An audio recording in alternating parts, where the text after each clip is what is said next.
video sebelumnya, saya telah membahas mengenai metode beli saham menggunakan DCA atau DCA. Yang intinya adalah kita menabung rutin membeli sebuah saham atau beberapa saham dengan metode menabung rutin. Nah, selain DCA ini, ada metode lain di mana agak sedikit berbeda. Di metode yang ini, investasinya secara besar sekaligus. Nah, investasi ini, metode lain ini disebut dengan metode lump sum. Di video kali ini, saya akan memberitahu apa itu metode lump sum dan juga tips bagi kalian yang ingin menggunakan metode lump sum dalam membeli saham. Seperti biasa, sebelum kita masuk ke pembahasan, disclaimer terlebih dahulu.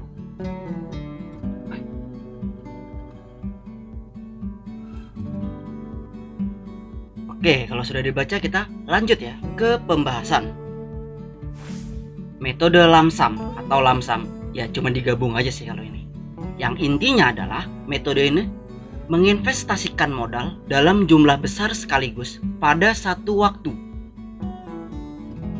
Nah, seperti di pembahasan awal ya, sangat berbeda.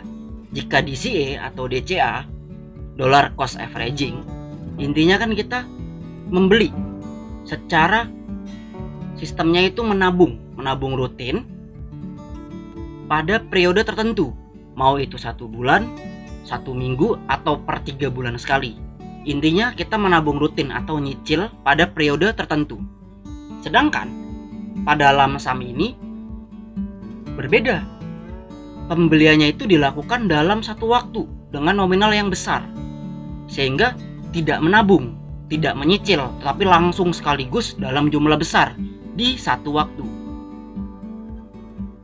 Nah, biasanya ya, yang melakukan lump sum ini adalah orang-orang yang profesi itu adalah businessman atau pengusaha atau freelancer, ya, atau pekerjaan lain yang intinya adalah pendapatannya tidak rutin, tidak bulanan, yang sewaktu-waktu selesai project atau selesai pekerjaan atau selesai bisnisnya itu dia dapat uang banyak.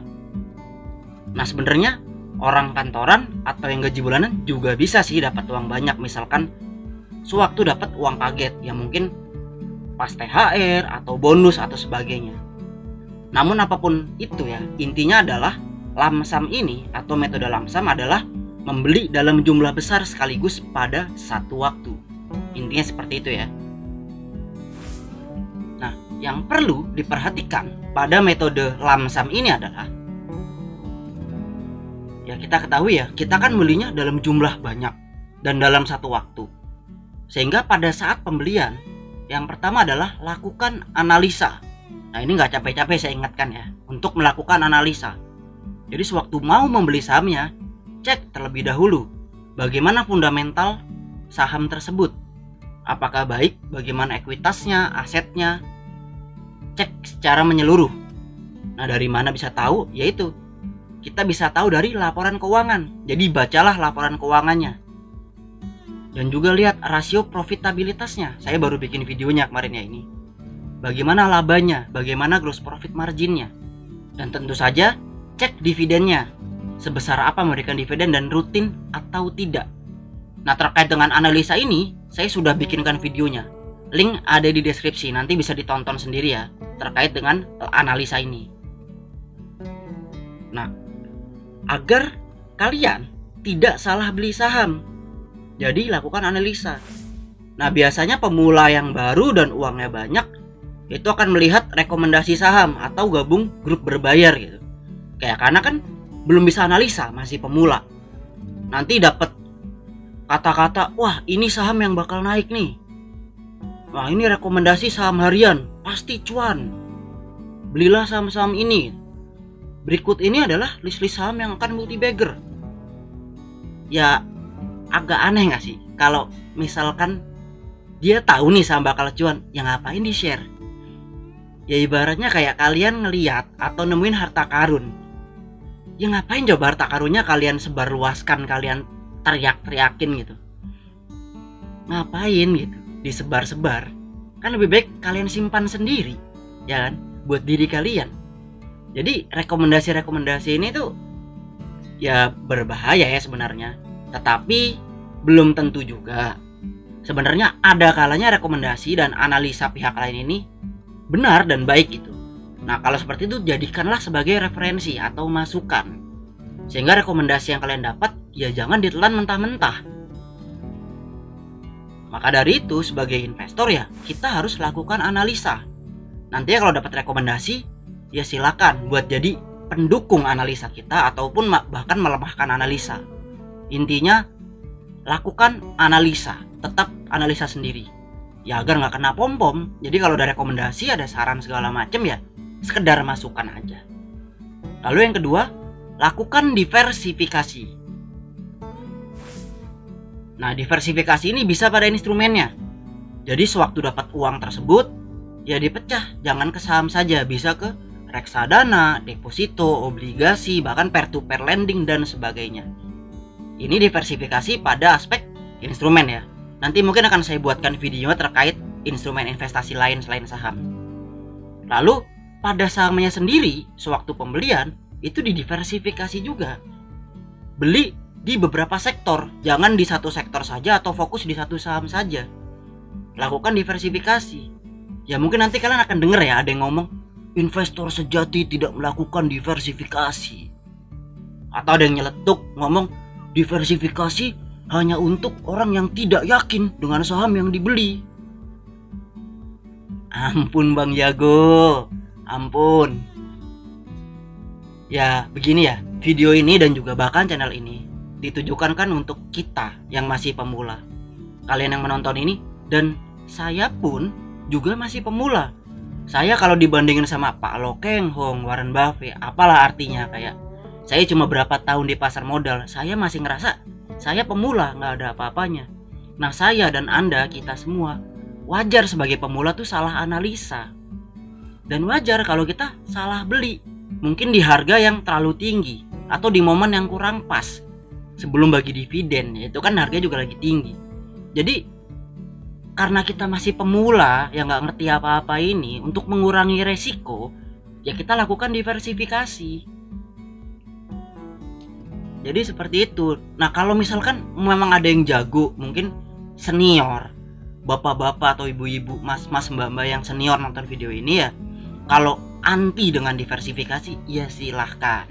Tetapi di sini saya pribadi dan juga mungkin teman-teman yang menikmati video ini ya kan kita masih pemula. Jadi maka dari itu untuk mengurangi resiko ya kita lakukan diversifikasi. Supaya kalau sampai satu sahamnya kita salah analisa atau bagaimana ya kita tidak terlalu parah lah. Jadi itu yang perlu diperhatikan ya. Yang pertama lakukan analisa, yang kedua kita lakukan diversifikasi. Nah kalau misalkan kalian masih pemula tetap ngotot, oh saya nggak mau diversifikasi, fokus ke satu saham aja, fokus ke satu instrumen aja, ya nggak apa-apa juga, toh uangnya uang Anda. Kalau sampai rugi ya kalian yang rugi kan, Anda yang rugi. Jadi seperti itu ya. Lalu nah ini masuk ya ke tipsnya membeli saham secara lamsam. Nah misal sudah dialokasikan dananya sebesar 10 juta rupiah, udah dipilah-pilah lah pokoknya alokasi buat beli saham nih 10 juta deh. Nah tipsnya itu adalah yang pertama, balik ke poin tadi lagi, diversifikasi, tapi ini ke 3 sektor. Nah misalkan aja, ini misal ya, contoh aja, jadi bukan ajakan jual atau membeli, ini hanya contoh. Misalkan sahamnya di 3 sektor ini, diantaranya adalah saham Bank BRI, lalu saham Indofood, kemudian saham Kalbe Farma. Nah 3 sektor itu apa saja sih dan kenapa 3 sektor ini?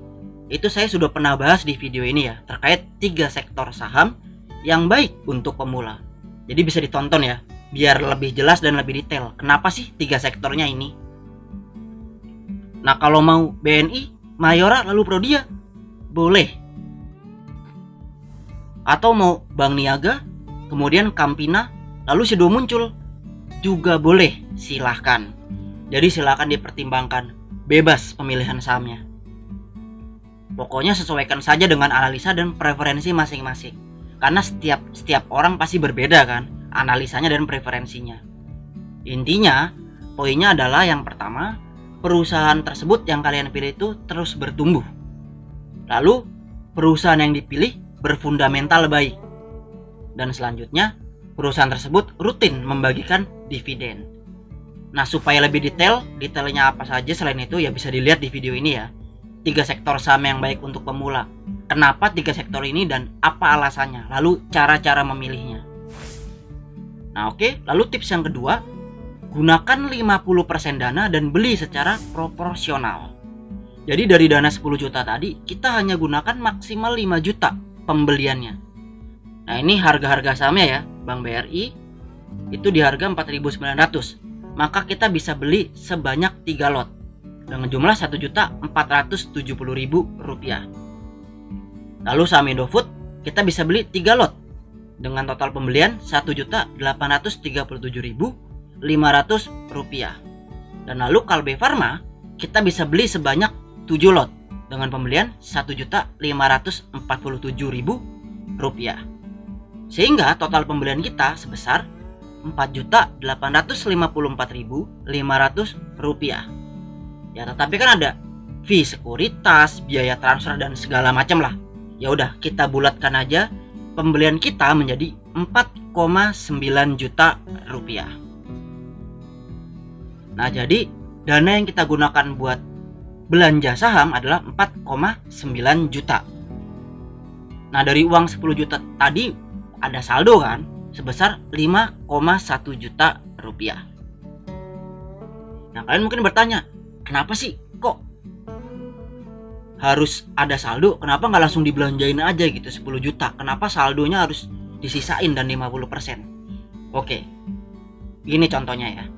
Ini adalah time frame BRI 1 tahun. Kita bisa lihat dalam setahun BRI ini ada momen-momen di mana harganya turun.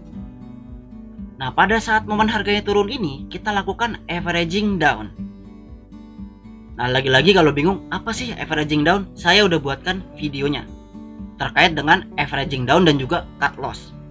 Nah, di sini sudah saya jelaskan apa itu averaging down, definisinya hingga dengan perhitungannya. Sehingga untuk lebih detailnya ada di video ini ya. Silahkan ditonton nanti setelah melihat video ini. Nah, poinnya dari averaging down kalau mau dirangkum ya adalah agar dapat harga yang lebih murah. Oleh karena itu kita menyisakan saldo. Nah, mungkin kalian bertanya, nah berapa persen harga kita bisa lakukan averaging down ini?